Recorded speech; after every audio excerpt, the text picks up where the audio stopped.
Before we proceed further, there are certain terms which are used in renal diseases. Anuria is the absence of urine production or urine production less than 50 ml in 24 hours. Oliguria is a decreased urine production less than 400 ml in 24 hours.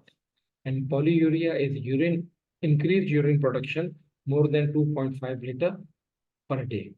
Now you have to remember this thing that anuria is a serious condition in which patient is unable to produce urine. It is hardly less than 50 ml per day. Oliguria is a decreased amount of urine less than 400 ml per day. And polyuria is an increased amount of urine more than 2.5 liter per day. Then there is gross hematuria. We have hematuria, that is blood in urine, which is visible to the naked eye. But in addition to that, there is also microscopic hematuria, which is only detected on laboratory detection, that is urine analysis. Proteinuria is one of the most important abnormality which is seen in the kidney diseases. And normally, if the if the person is passing more than 150 milligrams of protein in per day, it is significant. Pyuria is the pus in the urine, which is called WBC in the urine. It is also detected on the basis of urine analysis. Dysuria is a pain or discomfort during urination. Frequency is repeated urination, usually seen in patients with obstructive uropathy. Incontinence is the uncontrolled voiding of urine. Patient is unable to hold urine. Urgency is inability to hold urine. He has to rush to the bathroom to pass urine. And retention of urine is unable to discharge the urine because of obstruction lower down, either in the urethra or in the bladder. These are the few terms which are commonly used in patients with renal diseases.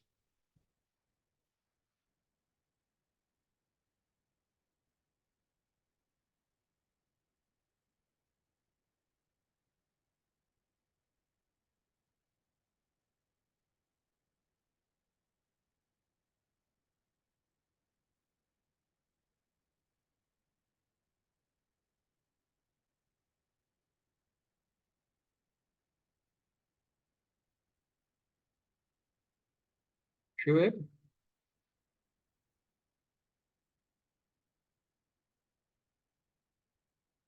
Yeah, again, yeah.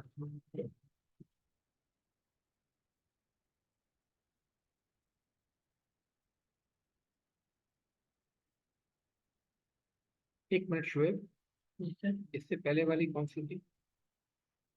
हाँ ठीक है.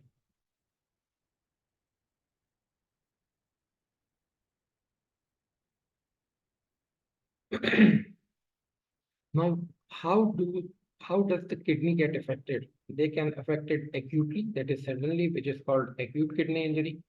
They can be affected gradually over a period of time, and kidneys are damaged. It is called chronic kidney disease, or it can it can get affected acutely on a chronic disease. That's some patients have got chronic kidney disease, but there is some acute injury leading to the kidney failure.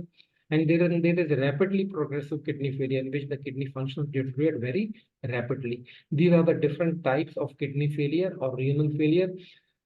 Then kidneys are affected in nephrotic syndrome, in which there is proteinuria, nephritic syndrome, tubulointerstitial nephritis, renal cystic diseases. Then there are patients who come with no complaints. They are asymptomatic, but their reports show hematuria, proteinuria, and hematuria or proteinuria. Now, to identify these different type of syndromes, there is importance of history, examination, urine analysis, estimation of glomerular filtration rate, blood chemistry, renal imaging, and finally, renal biopsy allows in narrowing down the differential diagnosis. Now, all these renal syndromes are part of renal module, and they will be discussed separately in subsequent lectures.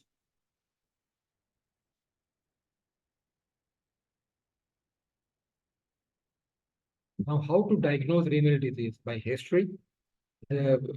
You cannot bypass the history. There's many things you can identify just on the basis of history. Physical examination, these are the two most important factors in the diagnosis of renal diseases.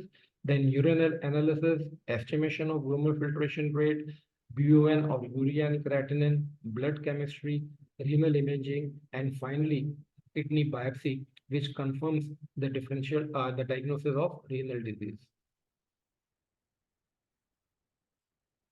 Now, in history, as I said earlier, patients may come with other complaints and they are asymptomatic. They just come to you with their lab reports or urine analysis report, or they are referred to you because with these reports. Uh, Apparently, they don't have any complaint related to kidney disease. And then there is duration of symptoms. Patients with acute kidney injury can present as an emergency in ER, in ward, or they are referred because of sudden rise of urea and creatinine, or they can present to you over a period of time, 4 years, 3 years, 2 years duration of symptoms of lethargy, lack of appetite, vomiting, etc. And then they can present in change in pattern of urination. They can present with increased frequency, especially patients with obstructive uropathy and large prostate, stone disease, etc. They can present with urgency. They can present with oliguria, decrease in amount of urine, and they can present with dysuria as well as painful urination. You have to seek all these conditions while you are taking the history. Abdominal and flank pain, which is colicky, dull, or radiation. Sometimes there is a history of drugs intake which can affect the kidney, like NSAIDs, ACE and ARBs, antibiotics, lithiums, and poisons. Family history is important to diagnose congenital diseases like APKD, Alport syndrome, edema of face, leg, and sacrum with a hallmark of nephrotic syndrome, dyspnea because of long-standing hypertension. They can present with fluid overload. They can have dyspnea because of anemia as well. They can have dyspnea because of metabolic acidosis, pulmonary edema, etc. So you see, there are many causes of dyspnea or shortness of breath in patients with kidney disease. They can present to you with confusion, disorientation, which is the feature of advanced uremia. They can also present with skin pruritus, scratch marks, sallow complexions, lack of appetite, nausea, vomiting, and distaste. They can present to you with associated illnesses like diabetes, hypertension, rheumatoid arthritis, or ischemic heart disease. And they can have a past history of stones, prostate, autoimmune, or a history of previous kidney failure. So you have to literally find out the various reasons that why the kidneys are affected. And in physical examination, you see physical examination or systemic and general examination is 90% of the medicine. They can present with high blood pressure. And because of high blood pressure, long-standing high blood pressure, they can have heart failures with raised GVP and gallop rhythm, bilateral crepitations because of congestive cardiac failure, pleural or pericardial rub, edema of face, feet, and sacrum. Renal drury is a feature of renal artery stenosis. Prostate examination is important to exclude, especially in the senior patients or patients above more than 60 years of age. They do have enlarged prostate. Prostate examination is important. They can be have present with palpable kidneys, especially patients of polycystic kidney, or they can have palpable bladder because of obstruction. Fundoscopy is important in a physical examination, especially in patients with diabetes and hypertensive nephropathy. They can present with features of uremia, which we will be discussing in the next few slides, and they can present with end-stage kidney disease uh, with signs of double lumen catheters, AV fistula, or a previous transplant scar. Now, this is a photograph of patients with nephrotic syndrome. You just look at the patient and you can identify that what is wrong with this patient. Again, a patient of nephrotic syndrome. Feature of nephrotic syndrome is periorbital edema, puffy face, and the lips are swollen. Pitting edema of the feet is also a feature of nephrotic syndrome. Uremic syndrome, these are the group of findings observed in advanced kidney failure, and they correlate with the accumulation of nitrogenous waste products, multiple systems. In fact, all the systems of the body are involved. They can present with GI manifestations and neurologic manifestation, which is called uremic encephalopathy. They can present with cardiopulmonary manifestations like heart failures and congestive cardiac failures. They can present with hematologic manifestations like anemia, and they can present with metabolic manifestations like severe metabolic acidosis. Here, I'm sure you would appreciate the different functions the kidney performs, which I showed you in the previous slides.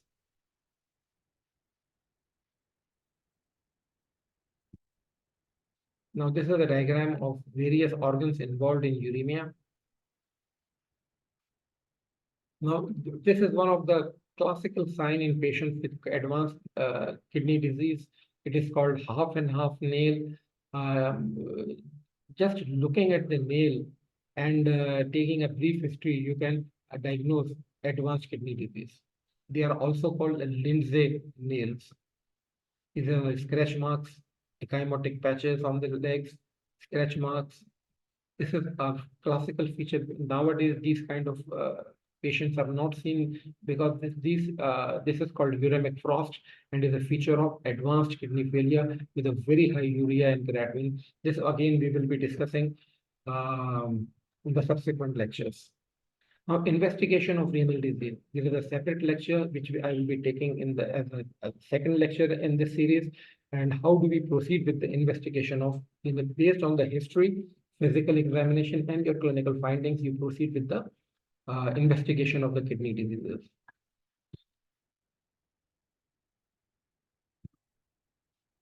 Now, urine analysis. This is the most important, most economical, and I would say it is the most neglected invest. Just by performing urine analysis or urine DR, you can narrow down the differential diagnosis of many forms of kidney diseases.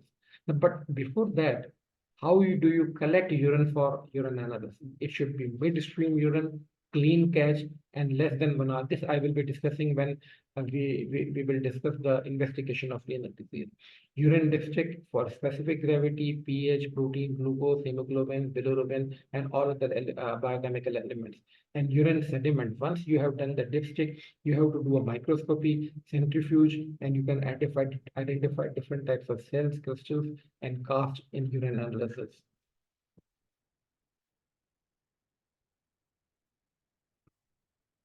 Proteinuria. Dipstick gives you a semi-quantitative estimation of the protein present in the urine. Significant proteinuria is highly suggestive of kidney disease, but you have to confirm the dipstick proteinuria with 24-hour urine collection, which is a more accurate method.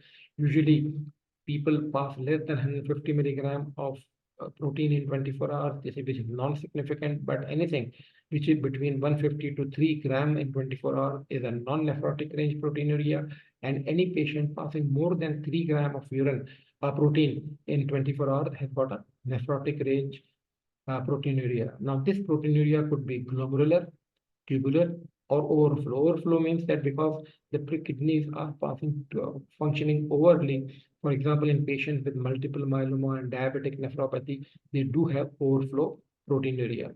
Microalbuminuria is an early sign of diabetic nephropathy. It is not detected by the dipstick or semi-quantitative method, and for this, you have to perform a specific test for microalbuminuria.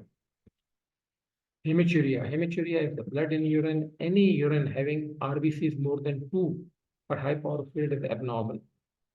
In ladies, in women, the usual cutoff point is more than 3 is abnormal. Then there is the shape of the RBC which is changed. If the RBCs have changed their shape, they are called dysmorphic RBC, and it is a feature of glomerular diseases. Gross hematuria is usually seen by naked eye and is a feature of obstructive uropathy, IgA nephropathy, contamination, menstruation, or contamination through the hemorrhoids. But one thing you have to remember is dipstick cannot differentiate between RBC, myoglobin, and hemoglobin. And for this, history is important. To detect RBC in the urine, you have to perform microscopy. Just only dipstick can, once you have find a hematuria on dipstick, you have to confirm it by microscopy. Pyuria is the infection or inflammation of the kidney or urinary tract, mostly in the collecting system. Normal WBC count is less than 5 per high power field, but any urine analysis showing more than 5 WBC is a feature of pyuria. And it shows various pathology which can lead to pyuria, and most important being urinary tract infection. Cast, there are different types of cast. This all we will be discussing when we proceed with the imaging investigation in renal disease. WBC casts are because of inflammation and infection, RBC cast of glomerular inflammation, granular cast of ATN, too much of granular cast seen in the ATN, broad and waxy cast are the feature of chronic kidney disease. Estimation of GFR. GFR is the volume of plasma filtered in a given period of time. Expressed in milliliter per minute, the normal GFR is 100 to 120 ml per minute. It is an excellent measure of renal insufficiency and its progression. May be normal in many renal diseases. For example, a patient of nephrotic syndrome, they do pass a lot of urine, they do pass protein in their urine, but their GFR is usually normal in the early stages.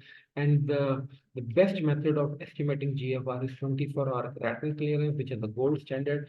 But since it is cumbersome, it requires 24-hour collection of urine. Other equations are now available, which is called eGFR. E stands for estimated GFR. And this, there is Cockcroft equation, MDRD equation, and EPI equation. And most of these eGFR equations are easily available on the calculator. You can go to the net and find out how to calculate eGFR. Now, BU and creatinine are the indirect estimation of the kidney function. Urea is the end product of protein metabolism, and it is found in the liver and excreted to the kidney. Now, most of the time, the urea and BUN are reports are given, and you are confused that BUN is this much and how should be the urea. To convert BUN to urea, you have to multiply by 2.12, and if to convert urea to BUN, you have to divide by 2.12. Creatinine is the end product of muscle breakdown. It is more reliable than urea and BUN, and it is used in the estimation of GFR. Both BU and creatinine are influenced by protein intake and muscle mass. There are various conditions in which the urea is increased, but there is no kidney impairment. Similarly, creatinine is increased because of muscle mass, and there is no kidney impairment. This we will be discussing when we will discuss the various forms of investigation in kidney diseases. Now, renal profile is a set of investigations which help in further narrowing down the form of kidney disease, the pathology of the kidney disease. In this CBC, for example, in CBC, if the hemoglobin is low, you can think of kidney diseases. Similarly, if the PT and APTT, which is the clotting factors, they are also affected in certain forms of kidney diseases. As I have mentioned, urea, creatinine, electrolyte are the most important investigations which guide you toward the renal impairment. Since kidneys are responsible for activation of vitamin D, calcium, phosphorus, and alkaline phosphatase, and PTH levels are also important. Total protein and albumin are important in identifying nephrotic syndrome. Uric acid is usually raised in kidney failures. Urine DR, that is urine analysis and culture for urinary tract infection and other forms of renal diseases. eGFR, we have already discussed. 24-hour creatinine clearance is a gold standard for estimating kidney function test. And then there are certain immunological tests.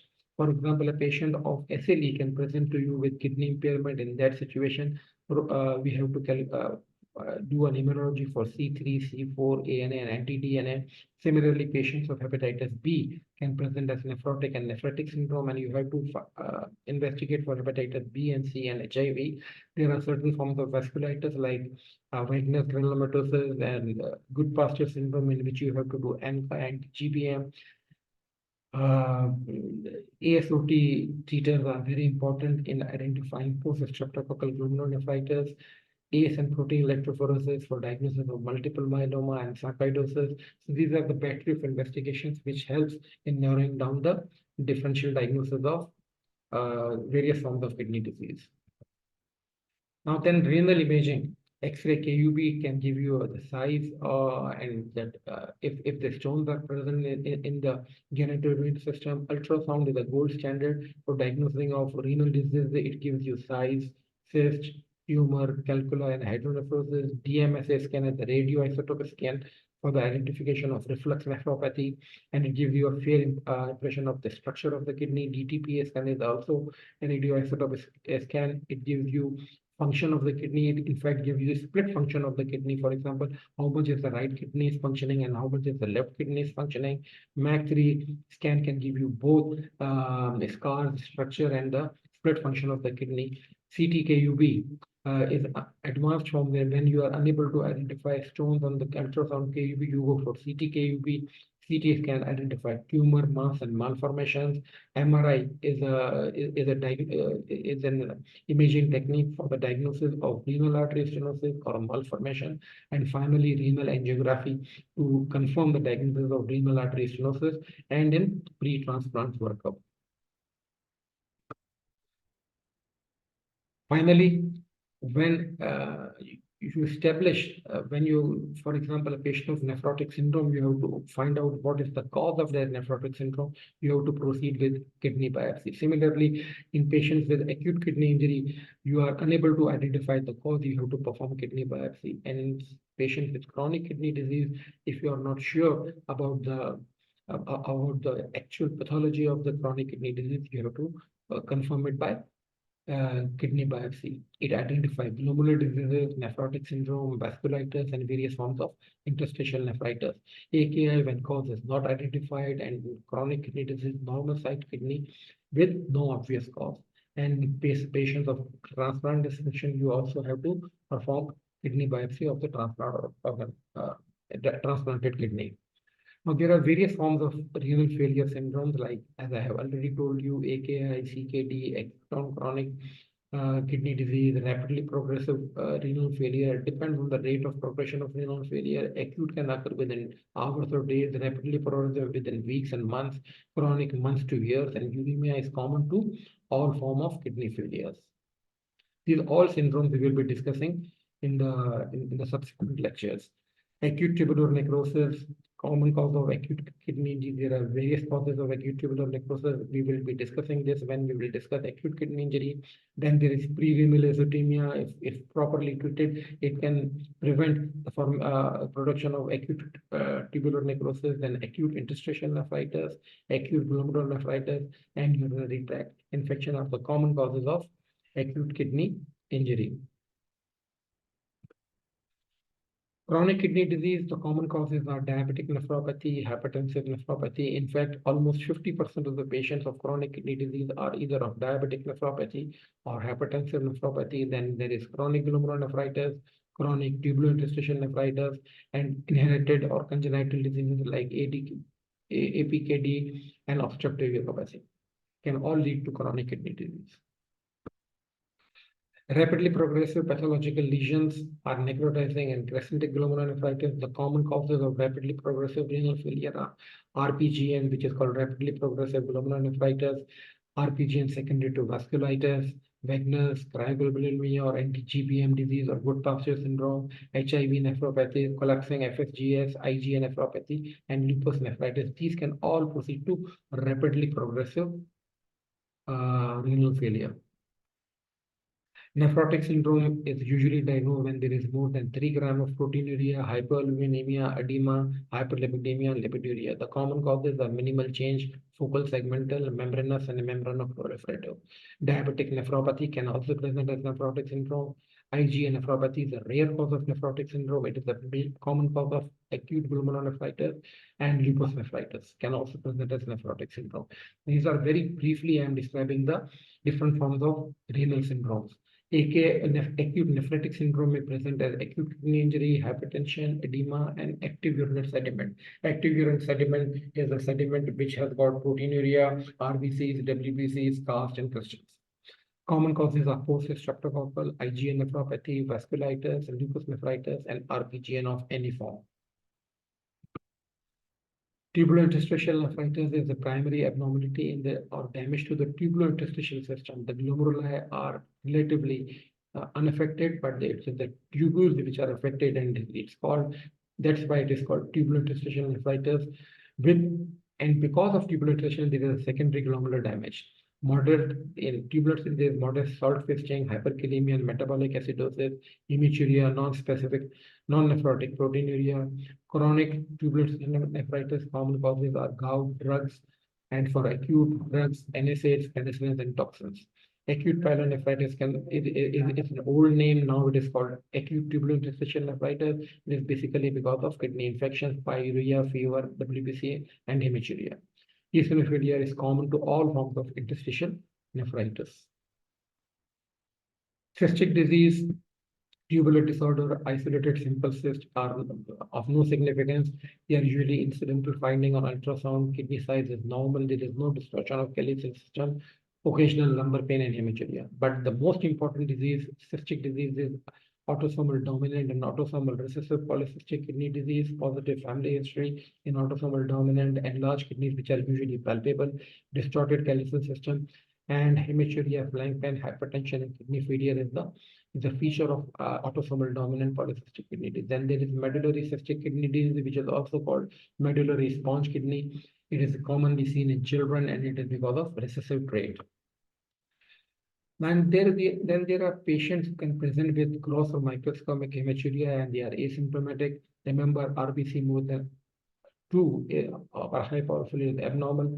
There is no renal insufficiency, proteinuria, and pyuria, mostly defects in the collecting system or extraurinary. And if you find a dysmorphic RBC, it's definitely glomerular. The common causes of isolated hematuria are UTI, vaginal bleeding, tumors, calculus disease, sickle cell disease, or glomerular. Isolated proteinuria is usually non-nephrotic, no renal impairment or hematuria. The common causes are glomerular disease, mild glomerular diseases, polycystic kidney, tubular interstitial nephritis, vascular diseases, febrile illness, or orthostatic because of standing. Any febrile illness can cause isolated hematuria.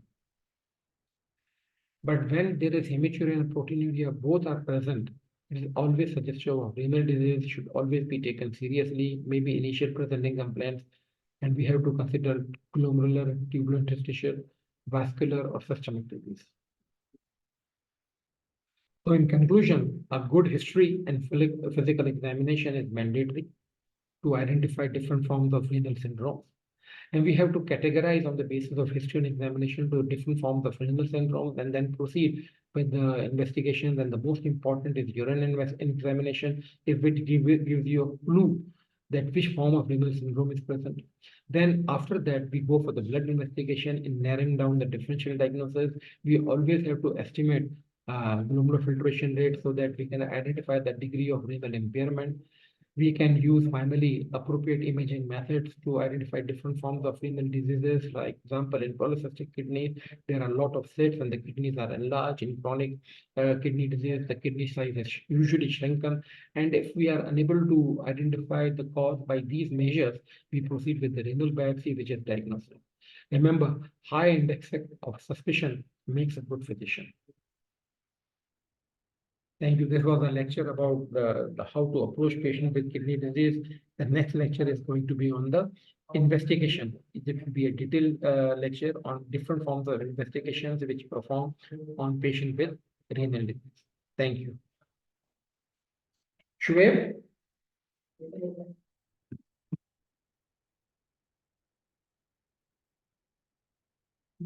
हो गया क्या करना होगा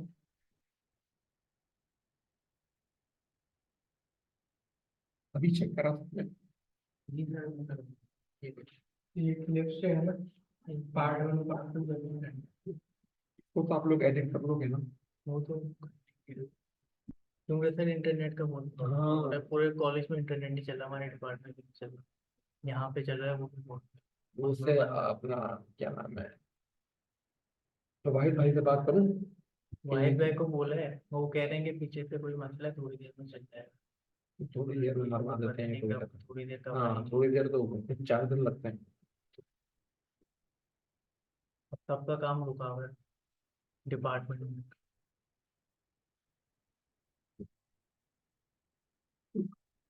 ये वाला हरेन कुमार नहीं वो LMS को वो देख रहा था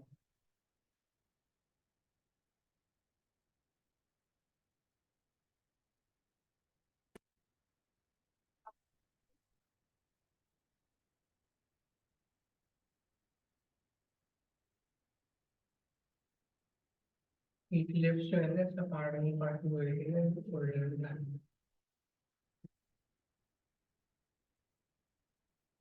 ये भी आपका जवाब रिकॉर्डिंग एक्टिव हो जाएगी।